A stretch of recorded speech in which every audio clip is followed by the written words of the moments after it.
All right, let's dive into one of the most powerful and honestly one of the most misunderstood figures in all of mythology, the goddess Kali.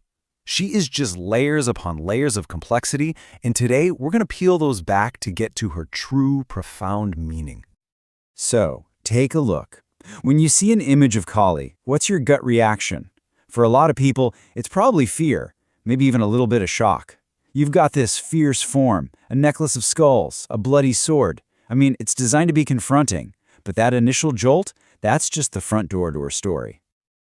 And this right here gets to the heart of it. On the surface, yeah, it's easy to just see destruction, anger, and total chaos. But if you're willing to look deeper, what you find is liberation, a kind of fierce protective compassion, and the power to slice right through illusion to get to the truth. That's the journey we're on, from fear to understanding. So first things first, let's decode that intense appearance. Every single thing you see, it's not random and it's not just for shock value. It's a symbol, a piece of a puzzle, pointing towards something much, much bigger. It all starts with her name. Kali comes from the Sanskrit word kala, which has this amazing double meaning. It means both time and blackness. Her dark skin isn't just a color. It represents the infinite void, the cosmic womb, where everything begins and where everything eventually returns. She is the relentless power of time that consumes all things.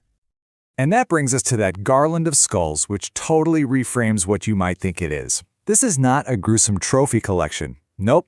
Each one of those skulls represents a letter of the Sanskrit alphabet, the literal building blocks of sound, language, and all of creation. So you see, she's actually the source of existence itself. And what about the severed head she's holding? Again, we're not talking about literal violence here. It's pure symbolism. That head represents the ego, that little voice inside us, that false I, that makes us feel separate from everything and everyone else. By holding it, she's showing us she has the power to free us from its grip. And her sword? It's not for fighting battles out in the world. It's a spiritual weapon.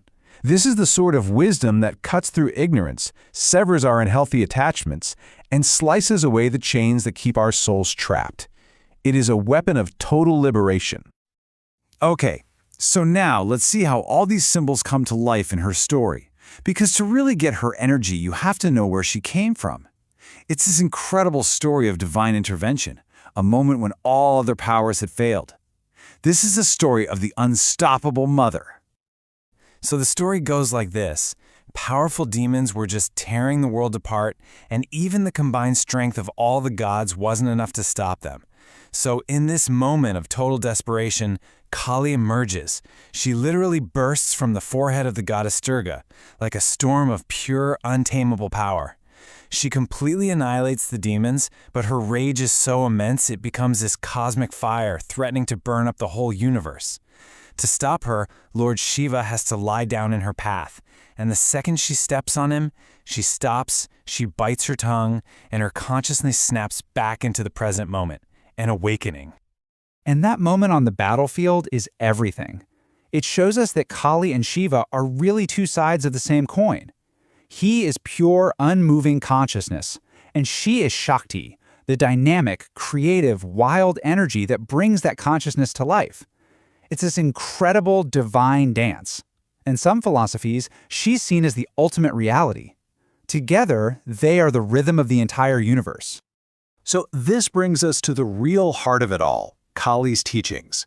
Her story and her symbols, they're not just myths. They're a roadmap for moving beyond our own fears and our own ego. Her core message is, well, it's a challenge, but it's incredibly profound. This quote says it all. If you want to be truly reborn, something has to die first. Not your body, but your false self. It means you've got to let go of the ego, the attachments, all the labels you cling to so you can discover what's truly real and eternal underneath.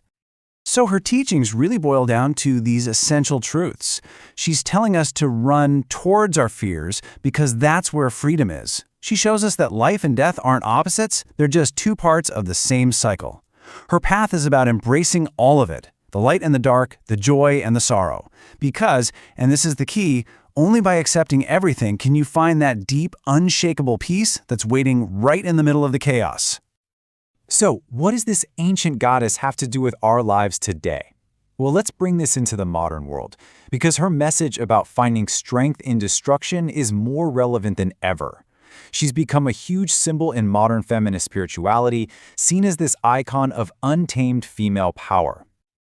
Just think about those times in your life when it feels like everything is falling apart. Maybe you lost a job, a relationship ended, you had a crisis of faith. Kali is the energy at work in those moments. It feels like destruction for sure, but what's really happening is that she's clearing out the old, dead wood to make space for something new, something more authentic to grow in its place. And this is her whisper to us when we're in that fire. We cause ourselves so much pain by trying to hold on to things that are already over. Her wisdom is to just let go, stop clinging, surrender. Because in that space of surrender, you finally get to meet the part of you that is timeless and can never be destroyed. So in the end, after all this, the biggest revelation is that Kali is not some scary deity out there. She is an internal force. She is that unstoppable power inside of you that is always pushing for truth, for awakening, and for a love so fierce it will burn down your illusions just to set you free. And that leaves us with one last, very personal question. If Kali is the force that cuts through illusion, then the real question isn't about her, it's about you. Looking at your own life, what illusions, what false stories, what attachments are you ready to let her help you destroy?